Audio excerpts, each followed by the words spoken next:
né? E tô aqui com esse cara que é uma das maiores representatividades para a percussão brasileira e mundial. Meu mestre, tenho orgulho de falar isso, porque me conheceu... Quantos anos depois você me conheceu? Puxa, já desde Era garotinho, né? A gente, foi o primeiro encontro da gente mesmo assim, você falou, foi na Sala Funarte, né? Na Sala Funarte. Você estava bem mais novo. E depois foi no Museu da República, já no início dos anos 2000, assim. Eu fazendo meu workshop lá, você foi lá, você até já estava garotão, já tocando. Gente! Deu uma coisa de JB. Aí, ó. Mestre legal, Repolho. Dispensa apresentações. Valeu, legal estar com você aqui, Mafra. Esse programa é um programa, assim, feito de percussionista para percussionista e tende a resgatar nomes como você que foram importantíssimos para a percussão brasileira. Nós tivemos lá o Firmino, tivemos o Randinho, e agora a honra de você poder estar me recebendo aqui na sua casa, no seu espaço. Isso para mim é o maior prazer, porque você sabe que toda a minha referência inicial... Você tá do lado do meu santuário, né? Pô, bicho, isso pra mim é... Um pouquinho do acervo do santo. Isso pra mim também tá sendo instrumentos genial de receber aqui, cara. Instrumentos que eu conheci através de você. Eu fico feliz, fico feliz também de ver tua evolução, assim, na percussão, sabe? Porque isso foi uma coisa que eu já tinha visto lá atrás, o teu talento, assim, cara. Na sua ida lá no meu workshop no Museu da República. Chequerê, Djembe, Matá, e alguns outros, Talking Drum, tirando o Naná. Mas assim, que você foi um dos primeiros caras que eu vi usando o Batá. O primeiro cara que eu vi tocando Batá foi você. Pois é, e você vê que são instrumentos que, como tem a ligação com a nossa cultura por ser Yorubá, por ser Nagô aqui, que a gente pode se chamar de Nagô aqui no Brasil, mas é Yorubá, dos povos Yorubá. E é um instrumento importante, sagrado, né? Então eu tentei usar assim, um período ficou meio tão importante, foi muito importante essa minha trajetória com o Gil, com o Gilberto Gil, porque o Gil, com a cabeça, eu pude usar alguns elementos na música do Gil, na música do Moraes Moreira, sabe? Que tem esses artistas, né, cara? Que existe resistência para você. Esses artistas que ainda deixam a gente poder mostrar porque esses instrumentos são instrumentos assim, que as pessoas acham que são só instrumentos, não. Eles têm uma importância que você falou. Toda nessa cultura iorubá é assim, fundamental. E o Batá não é cubano, né? Ele é de origem nigeriana, ele é Nagô, na época da África, na antiguidade. E esse instrumento foi desenvolvido nessa época. Depois ele é reinventado em Cuba, né? E aderido às santerias cubanas, né? Seria o nosso candomblé aqui, porque tem essa irmandade, porque pra gente aqui é candomblé, com uma palavra já desenvolvida aqui no Brasil, que não existe essa palavra na África, candomblé. Então candomblé é uma palavra desenvolvida aqui no Brasil a partir da nossa formatação religiosa afro-brasileira. É muita coisa que as pessoas não sabem sobre os orixás, né? Como você falou, Xangô foi um rei mesmo, de verdade. Ele foi uma pessoa igual a gente, claro. E depois foi santificado, edificado, como eles chamam. A gente tem exemplos aqui também. Madre Teresa. Então, Nossa Senhora do Rosário, né? São Benedito, né? Que são os nossos padroeiros, são os nossos padroeiros, o nosso padroeiro, né? Da negritude, né? Que deu origem às comunidades. Você começou a falar do Gil. Qual a importância que o Gil teve, assim, na sua carreira? Fala pra mim.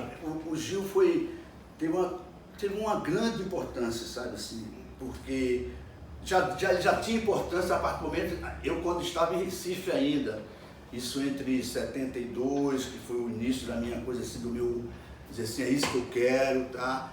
Começar a os batuques, assim, como percussionista, assim, até chegar nas churrascarias e os bailes. Então isso, ele já estava ali porque a gente fazia na churrascaria, lá em Recife, na beira do Praia de Olinda, quando eu estava começando, em 74, 75.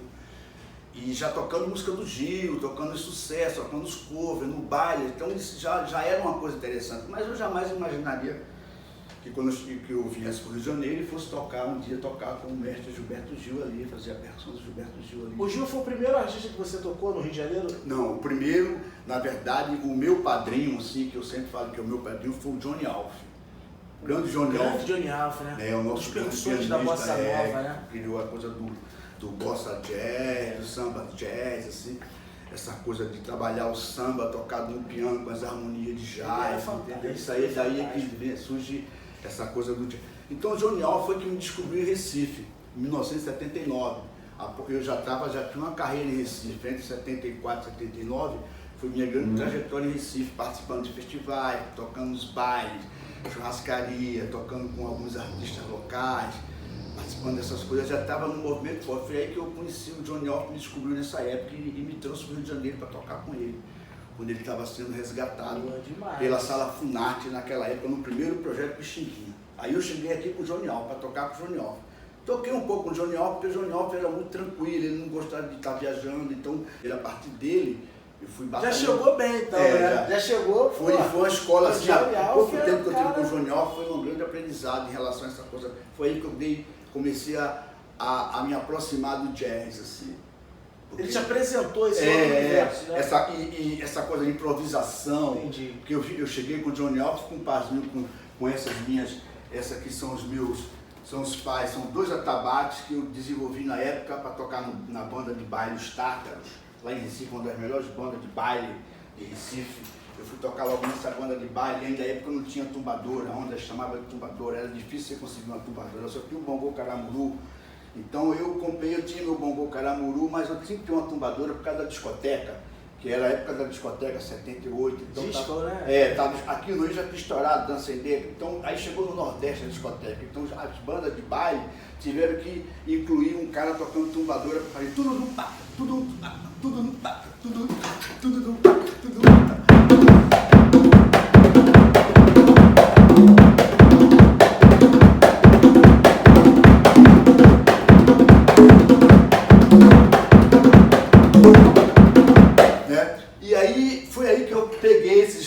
Esses 2 atabaques que são, esse aí está comigo desde lá, nunca, ele nem está sendo usado mais, mas eles aqui é como se fosse, sabe, os mentores. Estou descansando. Eles estão descansando os mentores. Então aí eu desenvolvi, peguei esse instrumento de atabaque, dei um banho de pó de serra nele, por dentro, para vedar, para poder botar uma ferragem que aguentasse mais pressão, para ter uma pele mais grossa.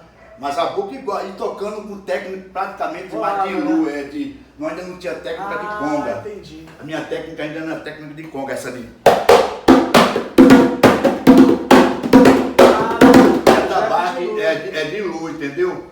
Não era de conga, a conga de...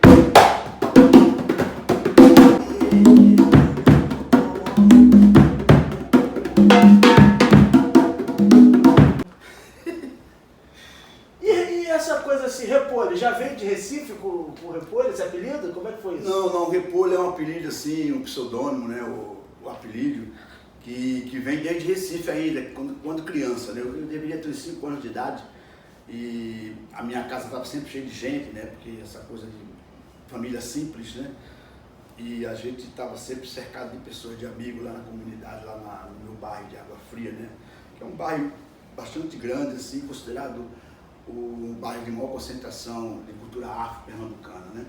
Dali que surgiu o movimento Mangue Beat, né? O Alto Zé do Pinho, né? Todos os dias que virou uma coisa cultural, os maracatus, né?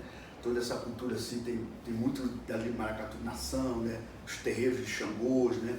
Onde tem muita concentração de Xangôs, porque aquilo ali está ao redor de Olinda, né? Na verdade, como a gente pode colocar como foi a Baixada de Recife, porque Recife é isso. É Olinda, né? É ali, é o centro lá de Olinda, que é a norte, e atravessou a Boa Viagem. Já é. Então tem esse separatismo aí.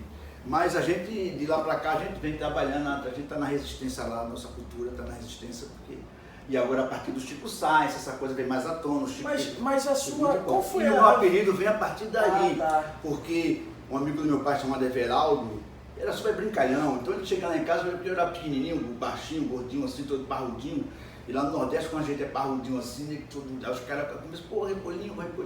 Aí começou a ficar Repolhinho pra lá, o cara me chamava de Repolhinho, foi criando Repolhinho, aí depois foi para as escolas, eu ficava irritado, sabe, que ia brigar. Pessoal, aí foi quando eu conheci uma pessoa, um Tony Pereira, um parceiro meu, que é um compositor fantástico, assim, tropicalista, muito influenciado pelo Caetano e tal, naquela época lá no movimento da gente de Recife, no movimento da década de 70, né?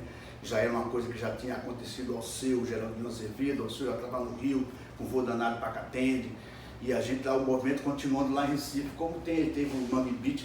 O Firmino falou isso, né? Quando ele veio, a época que o Firmino também chegou, nessa época, né? Ele contou lá, e eu lembrei dessa época também, com a Carta de França. É nesse movimento, né? Zé Ramalho, entendeu? E aí foi todo mundo explodindo, e aí a gente continuou lá. Eu peguei essa fase do movimento já na metade, já com. Né? Mas eu continuei, a gente continuou, eu chegando com o tambor, assim, com essa coisa mais do meu bairro, assim, usando esses elementos mais do Ilu, né? Aí depois vem a tumbadora, quando chega, como eu falei, a tumbadora, quando chega essa época, já tá chegando a discoteca, aí é que eu vou mais para as tumbadoras, foi que eu falei do instrumento. Mas o repolho vem daí mesmo. E a influência, você já falou, teve alguém que te influenciou muito nessa? Você falou dessa coisa do seu bairro, dos Xangôs, do Ilu, do terreiro, da cultura popular, dessa cultura popular toda. Mas assim, o que foi que você, por exemplo, eu me lembro quando eu te vi na televisão, que eu já sou da época da televisão, né? Sou de 84. Quando eu te vi, você, acho que em algum festival vocês estavam tocando na época com a Elba. Não, a Elba deve ter sido... Não, mas eu não sou de 80, não foi em 84 isso. Ah, tá. Porque... Eu sou de 84, mas eu década te vi, de 90. foi 90. Que eu já devia ter uns 7, 6 Pois anos. eu fiquei com a Elba de 91 a 95. Isso, então é exatamente isso aí. E aí quando eu lembro que eu te vi, aquilo pra mim foi marcante na minha vida, eu falei, cara, é isso que eu quero. Coisa artística. Eu já gostava de cênica. tocar, assim, eu já tinha essa coisa, já era aquele molequinho que perturbava os coroas. Você tem isso, você tem essa coisa cênica de percussões. Mas você, pra mim, foi uma referência. Assim. Carisma, é importante. Sim, mas você foi uma referência pra mim. E você tem isso. Muito grande, sabe? Essa referência, eu falei, poxa, cara, na realidade eu quero essa parada. Porque eu tentei, naturalmente, essa minha coisa cênica, que também me deu um diferencial quando eu cheguei aqui, porque quando eu cheguei aqui já tinha os grandes percussas que eu admiro muito, até hoje eu respeito, o Cidinho, o Chacal, o Ariovaldo, tá entendendo? O Dom Bira, sabe? Tocava com a Simone na época, o Negão Careca, assim, tocava pra caramba, assim, um cara super conceitual na percussão, sabe? Foi embora. O Serginho Boré, sabe? Queridão também. Carlinhos Zogan também? Depois, Carlinhos Zogan é depois, é geração depois. Né? Eu tô falando, quando eu cheguei aqui, quando eu cheguei em 79, já tinha essa galera. O Sérgio Boré é fantástico, foi percussionista da Gal durante anos, cara. Agora tá lá. Um pouco Ney. Tá lá em Salvador, hoje tem um trabalho dele fantástico. Eu tenho muita admiração, um abração aí, Sérgio. Deus quiser, vamos quem sabe é importante, né? Ele tá lá tá em Trancoso, acho que é Trancoso. Então teve esse pessoal, todos esses percussionistas, eu já ouvi esse pessoal assim em casa, assim, em relação aos discos, né? O próprio Chacal, o Gordo Chacal, maravilhoso, assim. Então aí eu tive depois a oportunidade de chegar no Rio a partir de Johnny Alf, quando eu comecei lá com o tempo, começar a conhecê-los pessoalmente e ter admiração deles, por causa do trabalho com o Gil, porque eu comecei a chegar no Gil, então eu comecei a chamar a atenção, porque infelizmente eles eram grandes percussionistas que eu também já até hoje eu respeito e falo sempre deles, não só do Naná, porque o Naná tem uma trajetória lá, foi embora, ficou fora do Brasil, mesmo sendo meu conterrâneo. Então o Naná teve um trabalho, a história dele foi feita lá fora. Então aqui eu conheci o Naná, mas muito jovem, quase ninguém sabia sobre a história do Naná. Hoje em dia o Naná foi resgatado há alguns anos atrás em Recife. E hoje em dia muito jovem agora está sabendo quem é o Naná Vasconcelos. Eu começou a levar a percussão, o Ayrton, como foi um dos primeiros, o Ayrton, depois vem o Naná, depois tem o Ayrton, tem o Laudir de Oliveira, o Naná, Dom Romão. Então são esse pessoal que foi através do Sérgio Mendes.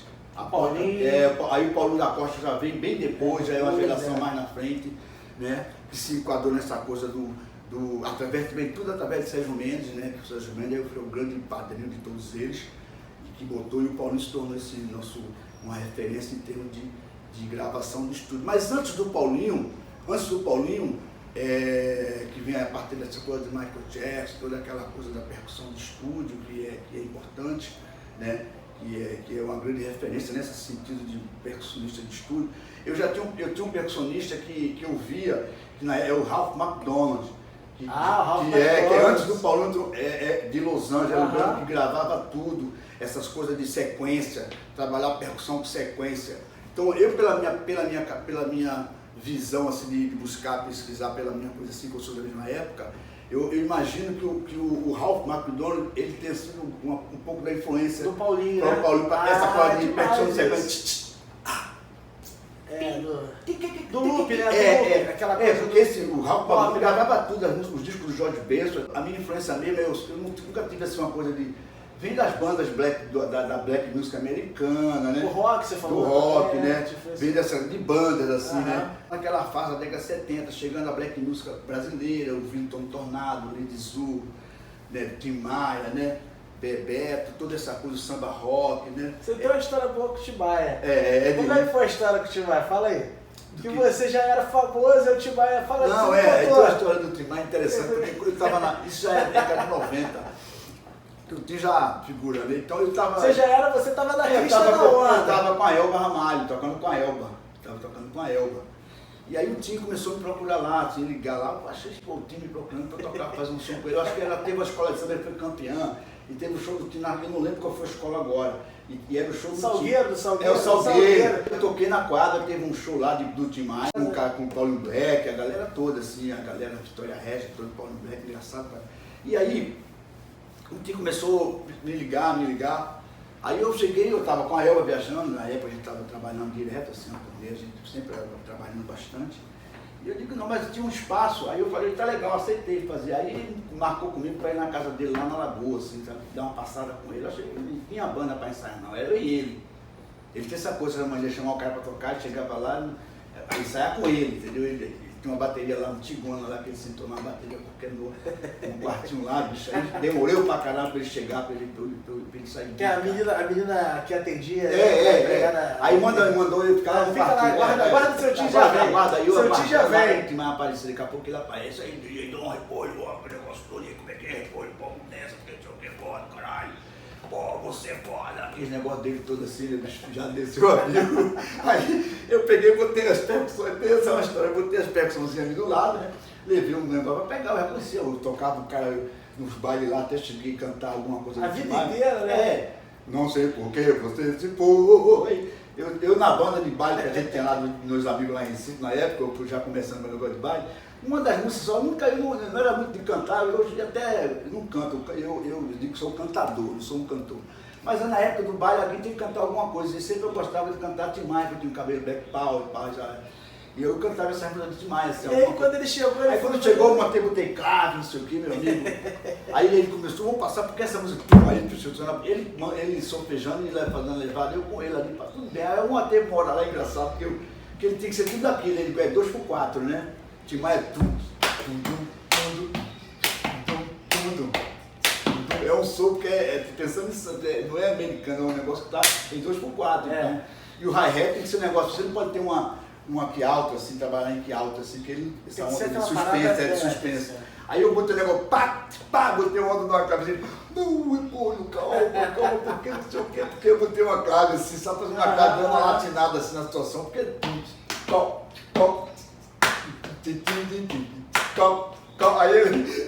o cara virou com a beleza. E o resto tava tudo certo, era amarradão, assim, eu sei que ele fazer o show com ele, cara. Foi muito engraçado, era uma figura incrível, sabe, cara? Assim, aí ele te ligou querendo que você ficasse na banda? Aí me chegou uma história assim interessante, ele começou a pôr, eu falei, olha, você tem que tocar comigo, compadre, porra, você é de Paraíba, meu irmão, porra. Aí eu falei, não tem nada disso, velho. Pelo amor de Deus. Peraí, bicho, pô, tu tá trabalhando, entendeu? É um trabalho maravilhoso, entendeu, bicho? A gente tá viajando pra cá, não posso deixar a Elba assim, entendeu? Aí, não, meu, porra, você não entendeu? Aí foi aí que eu indiquei o Cebolinha. O Cebolinha. Tá no time. O Cebolinha vai vir aqui no grande Cebolinha, olha, chega aí, viu, velho? Você Cebolinha tá aí, meu querido. Irmão. Porque eu conheci o Cebolinha, no Morro da Urca, na época que eu fazia meu show lá com minha banda. Vem dançar, baleira, vem roqueira, balançar. O Gil sempre teve com um artista vanguardista, né? Então, e que abre, que sempre me deu espaço, sempre em relação à percussão, à criatividade do músico, né? Então é isso, o Gil realmente foi de muita importância. Você chegou inovando a percussão, assim, fazendo performance e botando a percussão em primeiro plano. Eu acho até que eu herdei isso de você um pouco, de ter sempre a percussão artística em primeiro plano e tocando. é legal falar disso, mas é legal falar que o play tá em dia. É importante. Tá tudo certo, né? É. Então, aquele solo do Vamos Fugir que você fez em Tóquio, de timbale, aquilo pra mim é assim... Aquele solo é um solo extremamente... pra mim também foi... Você lembra dele? Eu lembro, claro. Então você pode dar uma palhinha dele? Deixa eu abusar aqui. Posso abusar? Pode. Porque vamos ver se dá para fazer aqui com essa formação aqui. Vai lá.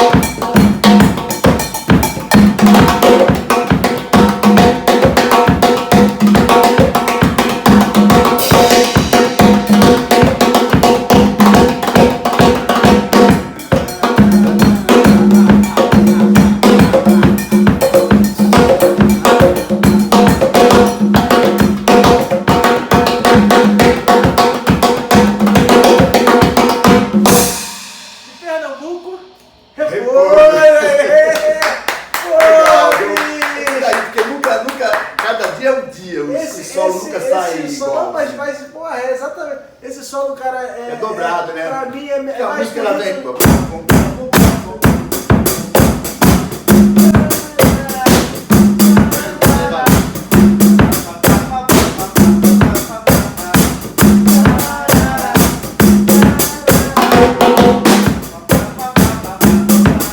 Entendeu? É por aí. E aí e também acompanhado ali do lado, tocando do lado de grandes músicos, né? Como o Jorginho, grande baterista, meu amigo, Jorginho Gomes, assim, grande baterista. É fantástico tocar com o Jorginho, vem dessa coisa nova baiana, acostumado a tocar com percussão, então ele sabe, dar os espaços, os silêncios, né? Respira na bateria, então a percussão tem como você lidar ali com ele e usar essas células, né? Porque nós somos, o percussionista é um instrumento de complemento, né? Mesmo que hoje em dia a gente pode se tornar um solista também, ter momentos de solo, por isso que é importante desenvolver solo. As minhas inspirações, depois que eu resolvi dizer assim, esse disco aqui, Santana, de 1971, é um disco, esse disco foi primordial para dizer assim, é isso que eu quero ser, porque eu já estava batucando lá com os amigos. Importante, olha assim, que capa linda, gente, Iambu, olha que coisa linda, Conga Santa Maria. E na música, essa aqui... Eu quero ouvir esse disco. Esse disco eu pesquisei muito, para você ter... É importante para quem gosta de latino entender as células umbras. Você fala pouco, fala muito do Xanguito, mas não se fala do Congo, né? É isso aí. E esse cara foi um dos percussores, Giovanni Dalgo, todos esses caras estudaram esse cara. Esses caras são os maiores congueiros. Patato Valdez são Mongo, Patato e Tataguins. É um pouco depois. Mongo, Patato e Tataguins são os caras assim. Francisco Poente é outro disco também que eu curti muito, que eu vi mestre muito. dos timbales, o cara maestro, né? Foi meu encontro com o Timbales, porque é muito interessante, é outra banda também, o Iraquele, que eu conheço dessa época, aí dá uma formação original, né? Com o Paquito de Rivera, com Arturo Sandoval. Essa minha ligação com a música africana, com a mãe África, diretamente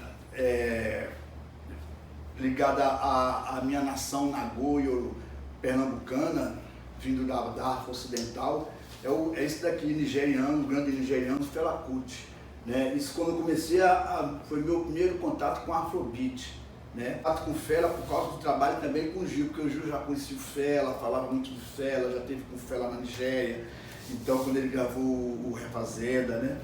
Foi gravado na Nigéria, por isso que o disco tem aquela linguagem, se você for ouvir o Refadela, Babacumbimbe, você vê que é tudo afrobeat, tem um incrível. Esse aqui já é outro nigeriano fantástico, que é quando eu comecei a ter contato com um bumbum, um talking drum, chamado de Tama também, no Senegal.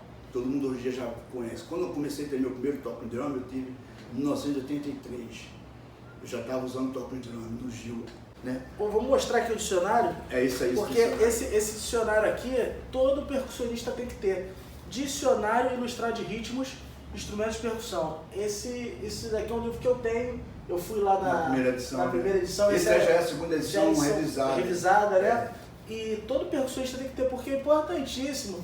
o percussionista, além de saber o nome do instrumento, saber a origem e saber toda a história, porque cada instrumento desse carrega uma ancestralidade que se você não souber, você não vai saber tocar. Você vai tirar o som, mas tocar ele você não vai saber. E o Repolho fez isso muito bem aqui nesse Dicionário Ilustrado de Ritmos. Legal.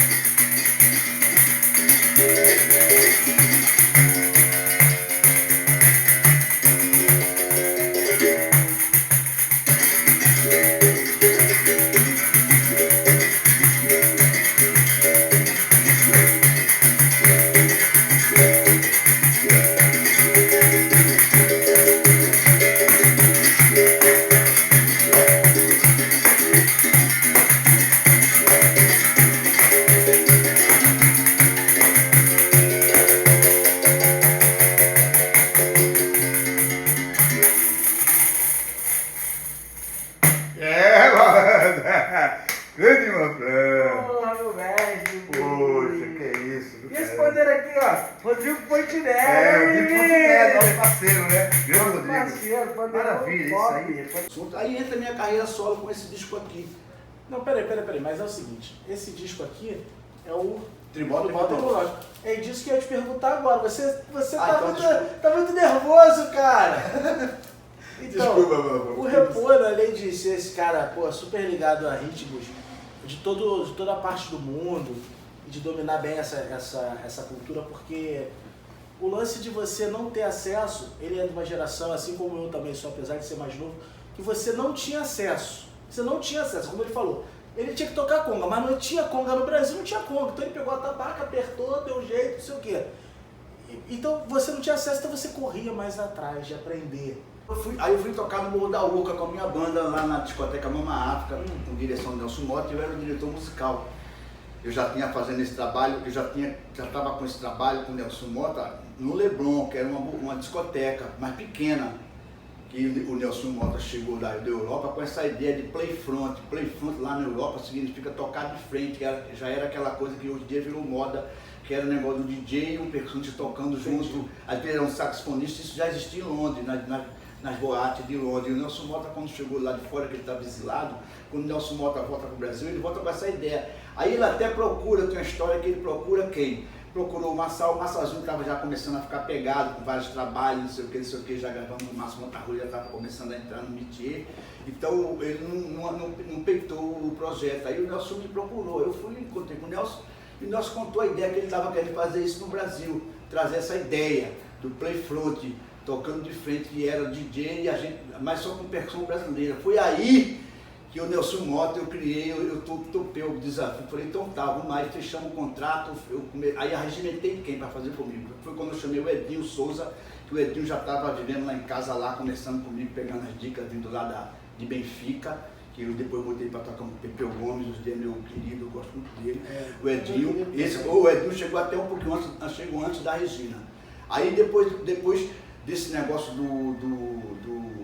da discoteca, aí foi quando rolando, aí eu comecei a montar, aí o negócio fechou no Leblon, que ficou muito cheio, bombado, aí a vizinhança lá resolveu embargar o negócio lá na rua do Leblon, os caras bacana. Aí Nelson Mota, para não desistir, só que eu escalei quem para tocar comigo? Aí nessa época foi o Edinho para tocar uma coisa assim, mais timbal, não sei o quê. Joviniano, nosso Joviniano para tocar, porque ele estava mais ligado à coisa do samba, que estava vindo com aquele projeto com o Paulo Moura, Baticum.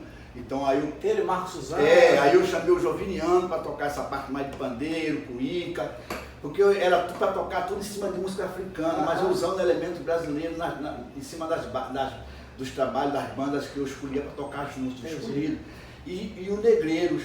O Negreiros chegou lá com a proposta deles, como sempre, essa coisa ligada a macumba, ao candomblé, a umbanda, aos toques bantos, né, que ele é muito ligado, está aí com um trabalho fantástico, assim, o mestre negreiro, né? E aí botei o negreiro com um atabaque, assim, com rum. Aí a gente ensaiou pra caramba, mas ensaiar era vinil. Eu botei no disco do Mano de Bango, Salif Keita, porque eu tinha esse acervo. Aí eu assim, quando soube que eu tinha todo o meu acervo de pesquisa de busca dessas músicas Fela Kuti, tudo, ele queria isso, por isso que o nome virou Mama África. Antes era African Bar. E aí você... Aí coloquei a Regina tocando Sem Querer, aí a galera, pô, não sei o que, mas não sei o que, eu falei, não, bicho, eu vou querer, ela vai ser ela. Aí a Regina começou ali comigo trabalhando. Pô, que legal isso, cara. Então você já via essa necessidade, essa importância da mulher. Eu já estava trabalhando nessa posição, né? Teve ela, depois teve, eu botei como bailarina a Rita Monteiro, que era bailarina do Agbar, uma minha filhada também que mora em Londres. A Regina foi como assim... Sim, era sua filhada. Mas aí tinha a Val também, que já tocava. Aí eu conheci a Val, já conheci a Val tocando Sempre Livre. Porque a Val era baterista do Sempre Livre. Depois que ela virou percussionista. Foi quando começou a surgir a primeira banda de mulheres, já, por exemplo. Aí, Val. Já revolucionando. Escondeu o jogo, Val, escondeu o jogo. Mas antes de tudo desse pessoal, tinha a Mônica Mulher. A Mônica, que era neta da mãe menininha, do Cantuar. Entendi. Que é muito ligada, era percussionista já como percussionista mesmo da Maria Bethânia, tocando atabaque, congo, negócio bem legais, assim, ela vinha da Bahia naquela época. Aí nos anos 90 também, que a Lanã vem também como batera, eu me lembro da Lanã, eu vi a Lanã tocando pela primeira vez assim, no Rabo de Saia, uma banda também que já vinha após o Sempre Livre, entendeu? Aí o Sempre Livre abriu as portas para essa coisa, aí depois vem o Rabo de Saia, aí tocando batera, rock, assim. E como é você... Depois a gente se encontra com o lá na Elba, quando tá. Eu acho legal essa coisa que as pessoas ficam, não, porque o funk, não tem nada a ver, velho. Eu acho legal, e, sabe, a única coisa que eu digo, o funk, pelo menos hoje em dia eu fico observando que o funk, hoje em dia ele tem uma cara nossa, o funk, a gente se tornou um funk brasileiro, não é o gênero funk americano. Hoje é uma coisa presente, é uma coisa nossa. Porque o ritmo, a gente botou o nosso ritmo, a gente não é mais... Lopes, a Madonna, tá gravando funk. A gente não faz mais o funk não é aquele Miami Bass. Isso aí. Como começou, entendeu? Hoje em dia a gente tem um Congo de ouro, a gente tem, né, tem um Congo de caboclo, que é chamado no toque de Angola, né, que são parecidos, né, como também o cabula, né, que para mim é um jiu-jitsu assim, que tem muito a ver com o samba, né, porque ele tem a ver com o samba de roda, né, com a chula, são tudo parentescos, só que eles foram, cada hora cada tempo ele vai mudando, vai pegando um sotaque diferente aqui e tal. Então hoje em dia o funk virou isso, isso aí é o cara, sabe, isso aí tá o cabula, tá aí, tá o Congo de ouro, tá aí, tá o Congo de caboclo. A nossa origem. Então deixou de ser aquela coisa americana. Isso que eu falo pra galera, eu falo, cara, assim, vocês têm que começar a olhar também as coisas, eles têm que começar a valorizar um pouco, não assim, eu vejo assim que tem funks que são horríveis. Porque tem coisa da apologia que são legais. Dependendo da exatamente, mas... é legal. Mas tem coisas que, cara, que são bacanas, que tem a ver com a nossa... cara. Que é a nossa... Como nós somos a canção, como os caras desenvolveram a bossa nova, entendeu? Como tem o carimbó, entendeu? Sabe nós, entendeu?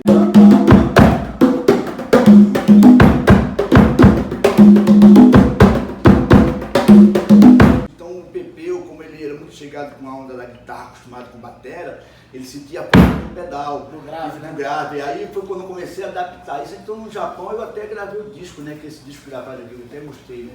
Que é esse disco aqui gravado no Japão. Tá vendo? Esse disco aqui. Foi nesse disco aqui que eu desenvolvi, comecei pela necessidade de desenvolver essa coisa de introduzir elementos da bateria na percussão, né?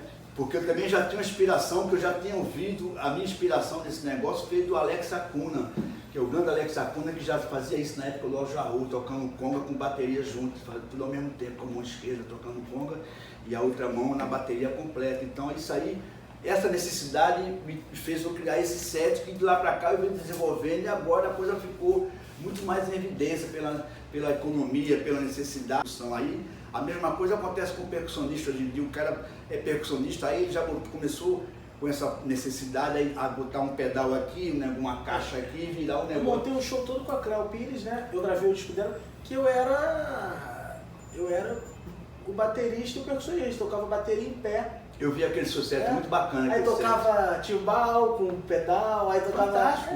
Eu vi aquilo, achei fantástico. Olha, pra gente finalizar aqui o nosso papo, como é que você se enxerga assim dentro, um cara que nem você, com toda essa história, um cara que tem um conhecimento assim mesmo, que poucas pessoas têm, sabe? E você foi buscar o conhecimento literário, que eu tenho buscado também a cada dia, esse conhecimento histórico, não só de tocar, o instrumento de conhecer, de estudar. Como você sente ter visto todos esses movimentos acontecidos assim na sua frente, desde do eletrônico, das meninas, como é que você se sente hoje com tudo isso?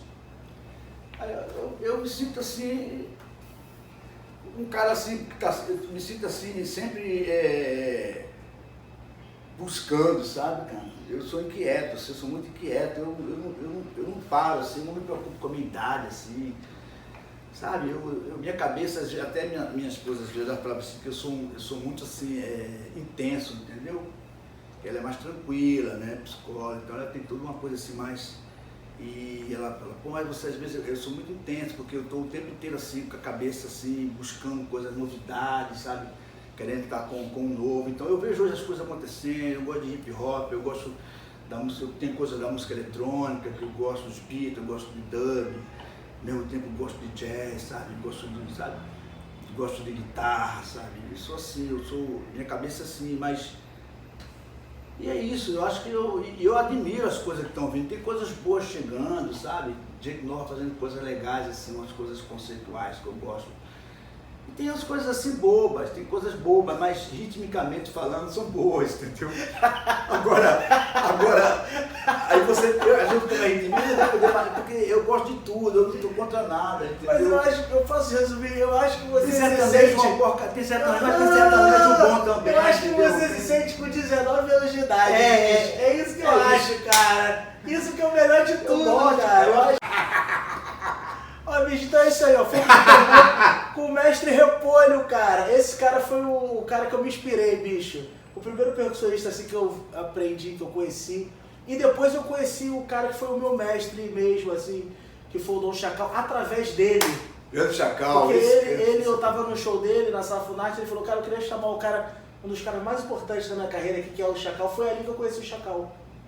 E aí, agora eu tô lembrando desse show, foi na Sala Funarte mesmo, quando eu fiz a primeira vez esse show solo, assim, solo. Tá vendo? Você tá vendo? Eu fiz papadapapê, papadapapê do timbale, cantei uma falta de timbale, isso aí. Uma levada de timbale falando sobre os timbales. É o início do projeto, desse projeto. É o início desse baseado projeto. no workshop, desse workshop do livro. Viu?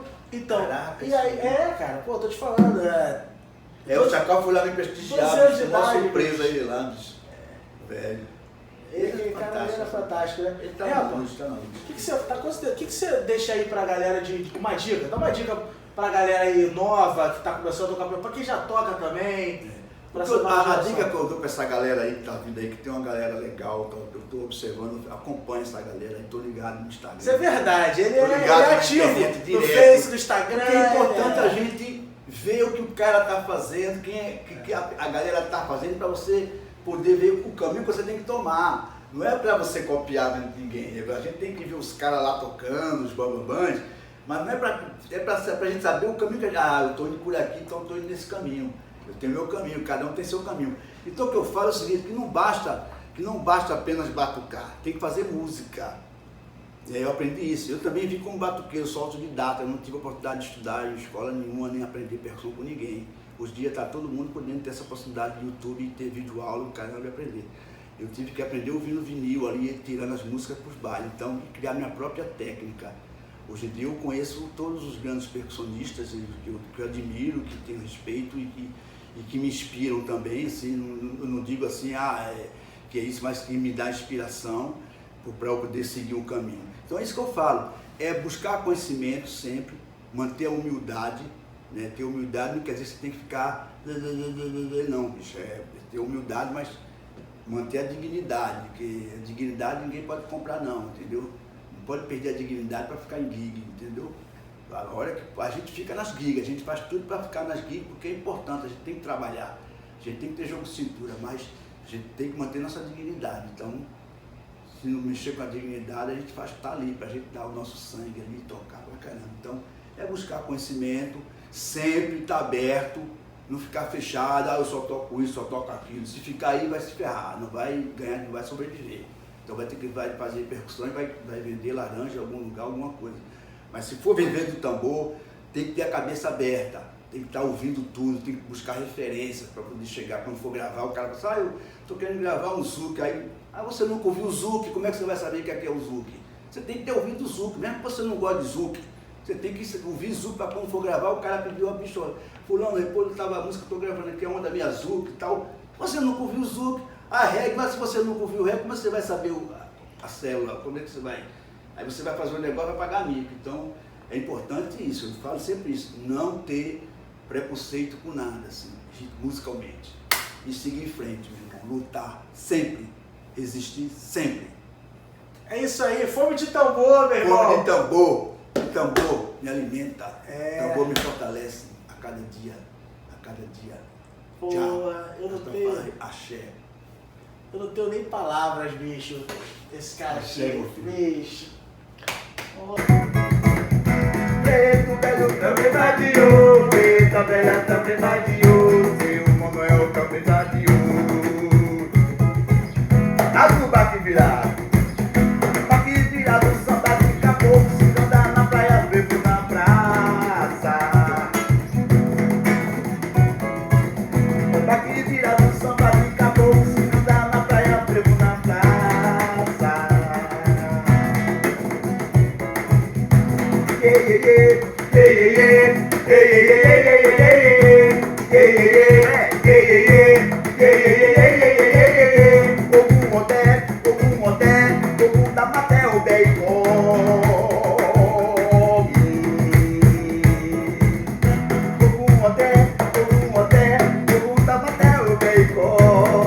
Maravilha! Segura uma flama,